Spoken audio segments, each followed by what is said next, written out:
Bonjour à toutes, bonjour à tous. C'est le premier dimanche de l'année et je tenais à vous souhaiter aujourd'hui, au nom de toute l'équipe de Sagesse Bouddhiste et de l'ensemble des membres de l'Union Bouddhiste de France, nos meilleurs vœux de bonheur, de sérénité et d'amour. Pour commencer cette nouvelle année 2014 sous les auspices de la paix et de la compassion, nous avons décidé de consacrer cette émission au bouddhisme en Mongolie à travers un documentaire diffusé en 2 parties qui nous montre le renouveau religieux de ce pays depuis son ouverture démocratique en 1990. Je vous propose donc de regarder sans plus attendre ce film de Christophe Boula qui nous fait vivre la profondeur et l'authenticité du bouddhisme en Mongolie.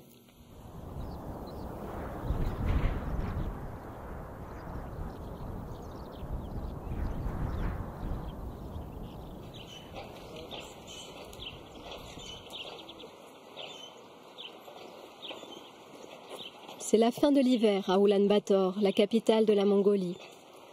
Depuis 1990 et l'arrivée de la démocratie, le pays découvre la liberté religieuse. De nouveau, des moines aux manches bleues parcourent la ville et la population se presse dans les temples en y cherchant sans doute un peu de ses racines.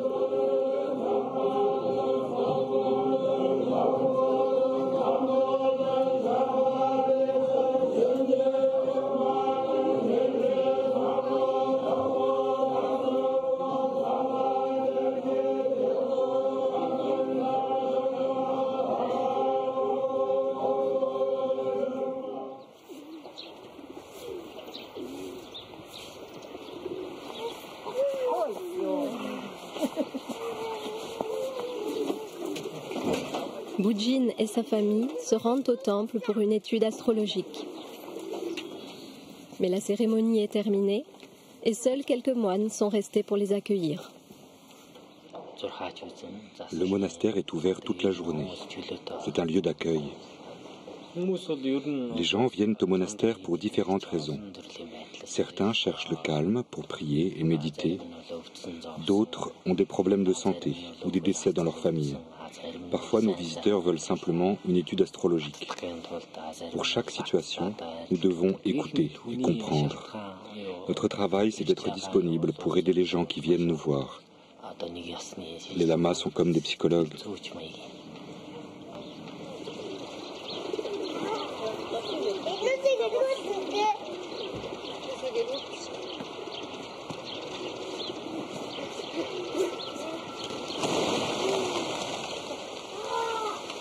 Une centaine de moines résident actuellement au monastère de Dashcholin.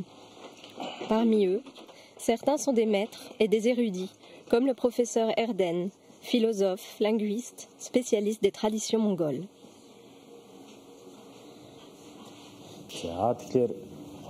Le bouddhisme est très ancien en Mongolie. Il s'est diffusé à 3 reprises. D'abord à la période Ryungnu au 7e siècle, puis au temps de l'empereur Kubilai Khan.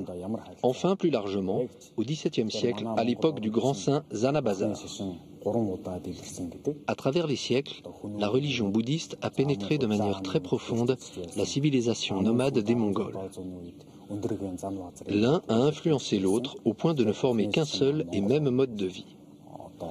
Avec l'alternance de 4 saisons très différentes, la nature climatique de la Mongolie est tout à fait originale. Cette instabilité du climat va bien avec notre vie nomade qui nous pousse à suivre l'ère du temps.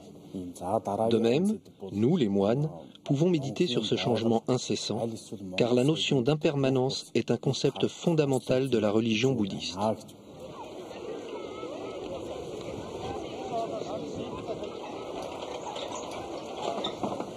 Batbaatar vient d'une famille nomade et s'intéresse avant tout au bouddhisme original de Mongolie. Il se rend souvent à Gandan, au centre d'Ulaanbaatar, le dernier vestige de ce qui était au début du siècle un immense monastère. La religion fut ensuite interdite par le régime, les monastères rasés, et en 1937, 50 000 moines furent massacrés par les soldats. On dit que la statue géante de Chenrezi, le Bouddha de la compassion, fut fondue à cette époque pour faire des balles qui servirent à exécuter les moines. Après le renouveau, cette statue fut une des premières à être reconstruite. Batbaatar rencontre Lama Gyedot, historien, spécialiste de Zanabazar, le fondateur du monastère au XVIIe siècle. Ces temples font partie de l'ensemble original, comme le temple de Chirdara, le Bouddha primordial.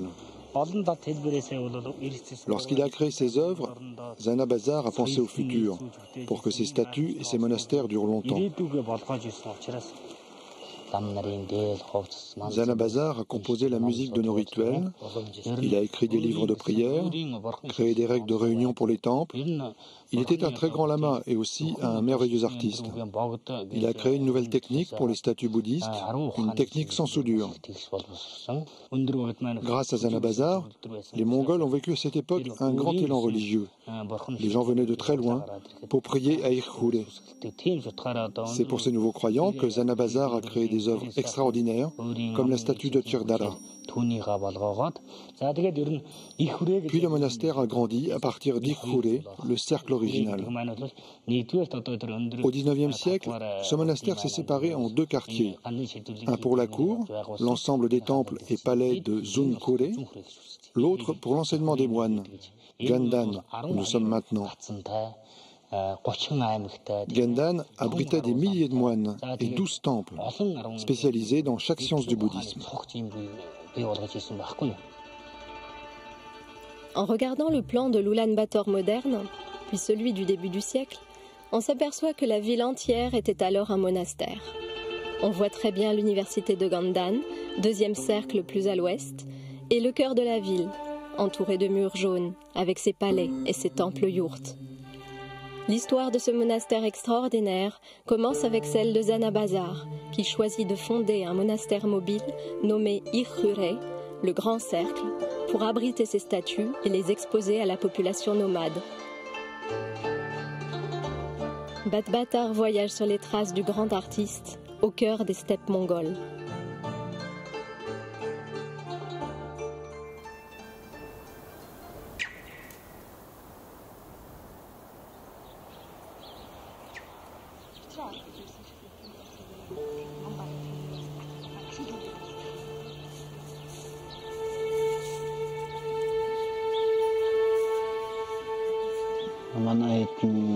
Notre monastère est ouvert pendant l'hiver, mais le temple est en pierre, il y fait trop froid. Pour cette raison, on a monté un monastère yurt et on prie ici. Nous avons 6 lamas âgés qui ont appris à lire quand ils étaient jeunes pour réciter les textes. La tradition se prolonge depuis 1937. Les lamas n'ont pas cessé leur prière, ils étaient cachés. Puis, dans les années 1990, ils ont construit cette yourte dans le but d'enseigner le bouddhisme aux enfants. Les temples n'étaient pas en activité avant les années 90 ? Durant le temps de la répression, les gens du village se sont opposés à la destruction des 3 temples et ont proposé d'en faire des garages. Du coup, ils sont restés intacts. Les communistes ont commencé à détruire le monastère du milieu, mais les habitants ont dit qu'on pouvait l'utiliser comme enclos pour les troupeaux.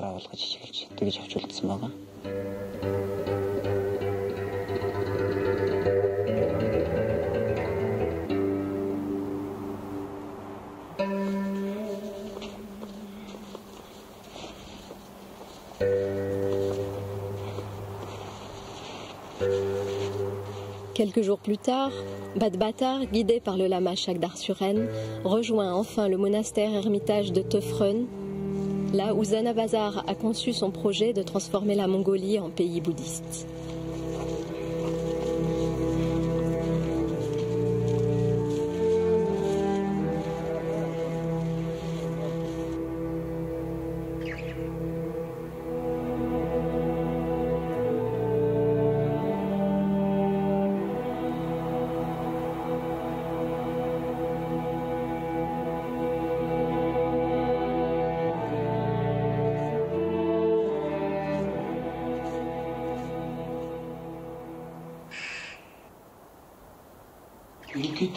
Cette grotte, qu'on appelle l'atelier, est en fait une grotte de méditation.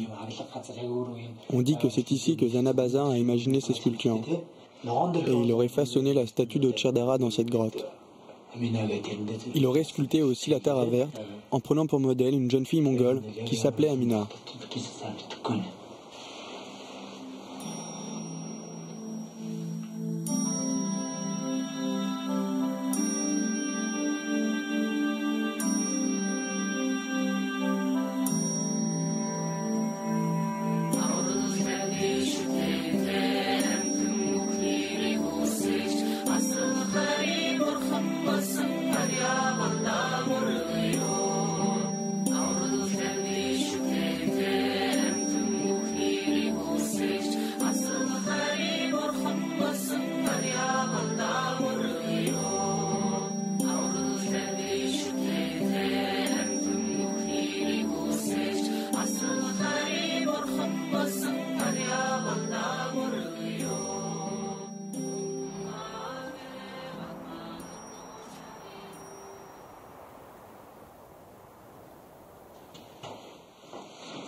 Quand je suis venu ici la première fois, il n'y avait que des rochers et des ruines.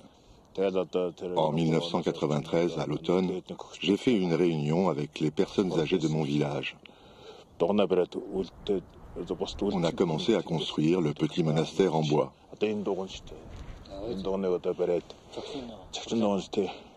Après, grâce aux offrandes des habitants du village, j'ai pu continuer à rénover jusqu'à maintenant. À partir de 2001, les gens sont venus ici pour prier. Les croyants viennent toujours au monastère dans un but précis. C'est difficile de venir ici. Il faut vraiment de la volonté pour monter jusqu'en haut. En général, j'essaie de comprendre pourquoi les gens viennent. Ils ont une raison qu'ils ne disent pas tout de suite. D'abord, ils parlent d'aimer le paysage et de protéger la nature. Chacun doit savoir pourquoi il est venu ici, pourquoi il prie ici. Et il ne faut pas hésiter à faire un souhait afin qu'il se réalise. Quand nous vivons dans la société, parfois nous ne savons pas si nous agissons en bien ou en mal. La vie continue sans avoir conscience de la direction que nous prenons. Ici, les visiteurs retrouvent une certaine pureté. C'est bénéfique aussi pour les moines de venir ici. Dans tous les cas, le lieu aide chacun à progresser dans sa vie. Il y a ici des choses secrètes dont je pourrais parler, mais les choses secrètes sont faites pour rester secrètes.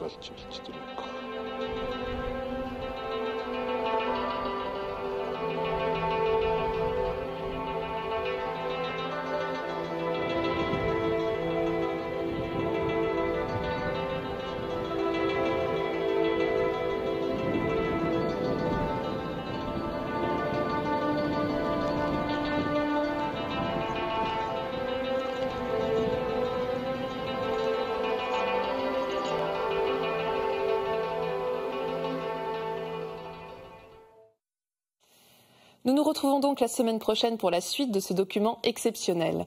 Nous suivrons Badbatar, le lama qui nous servira de guide à travers les steppes mongoles. Vous pouvez revoir cette émission sur le site internet de France 2 en consultant plus.fr.